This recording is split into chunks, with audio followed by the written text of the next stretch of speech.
Good evening. Shavua Tov, a good week.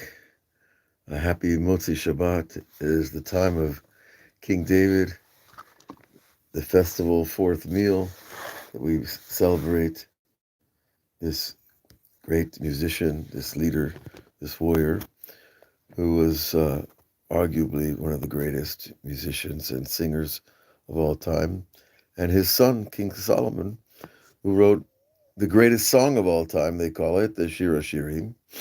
And so the Zohar here in Parshat Truma is going to compare the two for us. And it's a rather interesting comparison. And it is likely something new to see and to hear about. And it begins, David Malka Amar Shira Malot, Shlomo Malka Amar Shira Shirim. King David said, Shira Malot, 15 songs that are embedded in the book of Psalms. And King Solomon had his own Megillah, his own scroll, that was called the Song of Songs. So the Zohar asked, Mike, Bein Hai Lahai, what is the difference between these two songs? Because we have to understand when someone's divinely inspired, King David or King Solomon or you or me or anyone else, true divine inspiration is coming from the same place, what we call Shekhinah.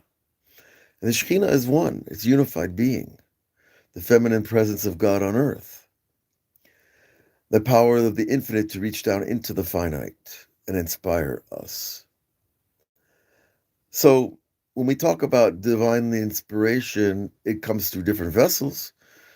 King David's vessel, King Solomon's vessel, all the prophets, all the writers, and all the artists have their own vessel, their own filter of that tremendously powerful, inspiring light.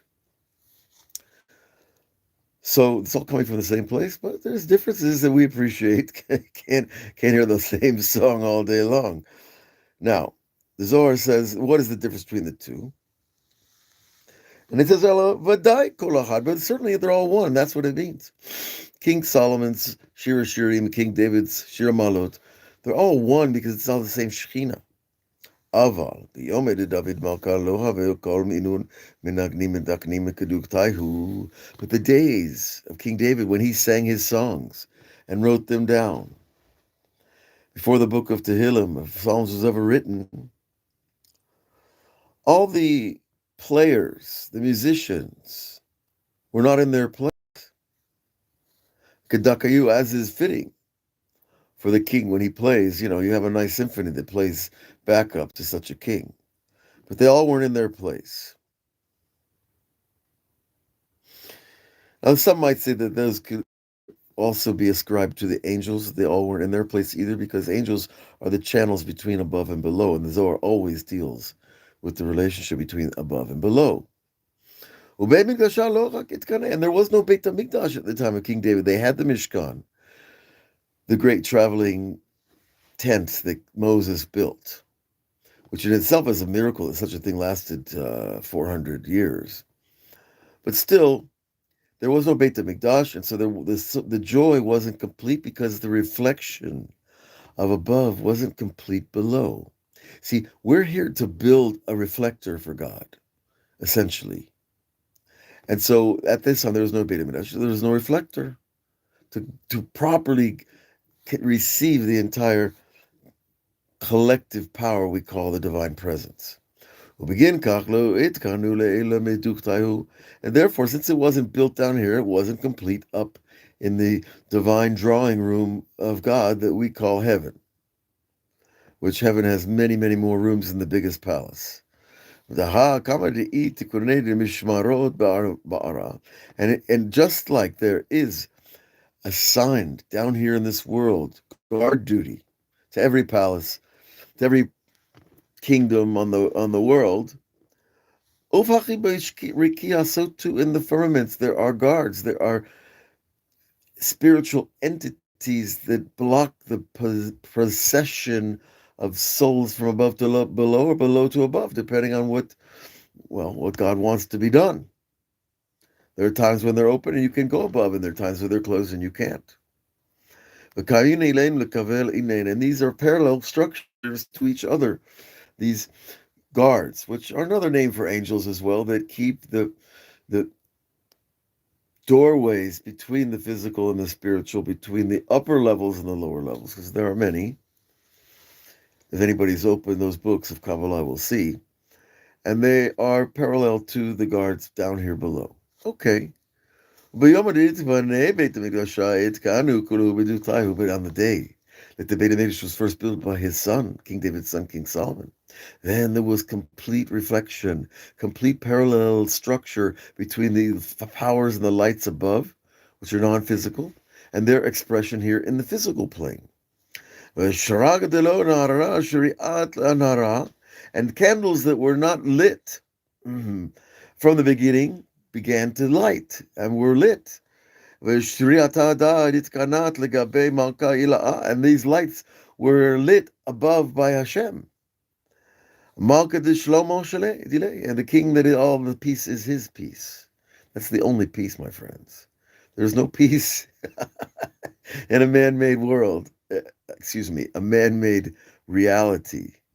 In other words, there's no peace in the UN, there's no peace in the EU, there's no peace in the G7 and the G20. And there's no peace between Asia and Europe and America. They could talk all they want, but there's no peace. There are agreements, but they're not the peace of the peace of the King of Peace. Okay, so that's what we're working for as Jews. We don't like the imposter concept, right? The temporary peace is not real peace. It's just a succession of conflict. Now, at this time, though, then there was the Beit HaMikdash built by King Solomon, and the reflection of the Shekhinah was complete down here. And the song of praise that was sung then in that first Beit HaMikdash was the greatest songs ever sung and whatever would be. Until that point. And the day that these songs were revealed in the world, in the physical plane, that day was the most complete day of all days. Of the whole relationship between God and earth, between mankind and the upper being. And that's one of the reasons why Shira Shirim is called Kodesh Kodeshim, the inner sanctum of songs. Because there are many levels of inspiration as well.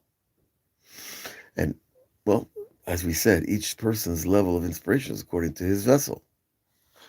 Now, the Sifra da Adam Kadma Ahava Katibe, but in the book of Adam, I don't believe this is a book we have access to anymore. I haven't looked it up, but it seems to me. Nonetheless, it's written over there in that book, the day that the holy sanctuary, the Mishkan that was built in the desert and traveled for 40 years in the desert and finally landed in Eretz Israel and was in several locations. And some opinions say it was the Beit HaMikdash also. Also the fathers, Avraham, Yitzhak, and Yaakov, were also aroused. And that always means in the Kabbalah that the powers of the upper forms called Chesed, Gevurah, and Tiferet, what we call Sfirot, or Partzufim, when they're collected in groups or family members, they were aroused to sing also. So that's a nice thing, Beit HaMikdash is built, they're all singing, trumpets are blowing, harps are harping. I don't know if that works, but they were also singing in heaven. And also in the Marat Machpelah. At that time, then the letters of Shir or Shin were big. They were enlarged. In other words, their expansion was complete, and they were able to transcend and translate more light into this world. And when these lights were aroused, but there weren't players there at first. Rather, they were playing this song of a great song, that were appointed over all the worlds. See, there's a level of song, it's like a cappella, and then there's a level of musicians that are playing. And actually the highest is the a cappella without musical instruments, in this sense, because they were singing a song that ruled the world. Now, what on earth, what in heaven, what in between does that mean? Songs that rule the world, but rather we're talking about spiritual conduits completely open and flowing into the world with a spiritual frequency of song. That the power above is coming down unhindered by the human realm, unhindered by our behaviors, unbothered by human emotions and resentments and all the other things that block our channels. Those songs rule the world. Literally, they were translating power of God into the world. That's what the Zohar is telling us. And we were taught in a Mishnah, on